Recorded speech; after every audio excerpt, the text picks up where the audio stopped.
चंद्रगुप्त, हमें ना तो अपने बीते समय को लेकर अनावश्यक रूप से कोड़ना चाहिए और ना ही अपने भविष्य को लेकर अनावश्यक रूप से उत्सुक होना चाहिए। वर्तमान सत्य है, उसी पर पूरा ध्यान केंद्रित होना चाहिए। किंतु कैसे? बीते समय से शक्ति बटोरो और सजग होकर गढ़ो अपना वर्तमान। भविष्य अपने आप संवर जाएगा। भविष्य, वर्तमान, आप इन सब की बातें करते हैं ना आचार्य, किंतु मुझे दिखता ही नहीं है मेरा भविष्य। दिखाई देता है तो सिर्फ वर्तमान, जो कचोटता रहता है मुझे। 1.5 वर्ष आचार्य, 1.5 वर्ष हो गया मुझे इन यवनों की सेना में भर्ती हुए। रात दिन सोते जागते हर समय यह भय होता है कि कहीं मैं सचमुच ही तो इन यवनों का दास नहीं बन गया हूं आचार्य। तुम्हें स्मरण होगा चंद्रगुप्त, एक बार मैंने कहा था कि साहस भय के ना होने में नहीं, साहस भय का सामना करने में है। भय, यजामहे सुगंधिं पुष्टिवर्धनम् उर्वारुकमिबन्धनात्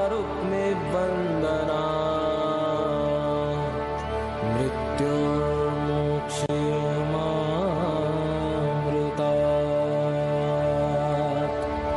कोई भी समस्या आशा को परास्त नहीं कर सकती। कैसी भी रात सूर्योदय के सामने नहीं टिक सकती।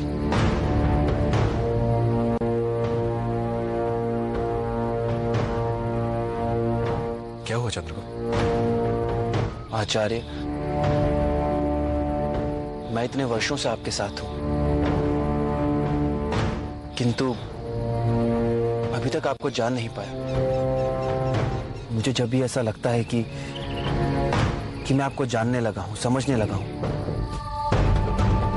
आप ऐसा कुछ बोल देते हैं या ऐसा कुछ कर देते हैं जिसके पीछे कोई गहरा उद्देश्य होता है, ऐसी कोई गहरी बात होती है जो मैं समझ ही नहीं पाता। मैं जब भी कोई योजना बनाता हूं तो उसकी सफलता को लेकर संशय मेरे मन में भी रहते हैं।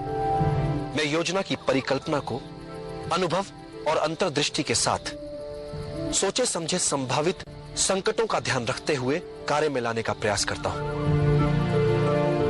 किंतु कार्य की सफलता योजना, भाग्य और अंतरात्मा के स्वर के मिले जुले असर से तय होती है।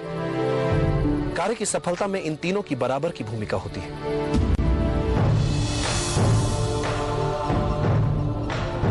सफलता के लिए अर्जुन की तरह हो पाना उचित रहता है, मात्र लक्ष्य की ओर दृष्टि और कहीं नहीं। करेंगे हम पाटलिपुत्र में प्रवेश। किंतु आचार्य, यदि नगर में प्रवेश करते समय सुरक्षा कर्मियों की दृष्टि हम पर पड़ गई तो? गाड़ी चैतन्य चलाएंगे, स्वर्ण में इन्हें दिखाना और उनसे कहना कि हमें राजमहल जाना है। सब कुछ अपने आप होता चला जाएगा। किंतु आचार्य, यदि हमारी योजना असफल हो गई तो? सृष्टि का नियम, जिस तरह के विचार हम अस्तित्व को संप्रेषित करते हैं, उसी तरह की ऊर्जा अस्तित्व द्वारा हम तक पहुंचती है। याद रहे, विचारों का सकारात्मक होना अनिवार्य है, तभी राह सरल और सुगम होती चली जाती है।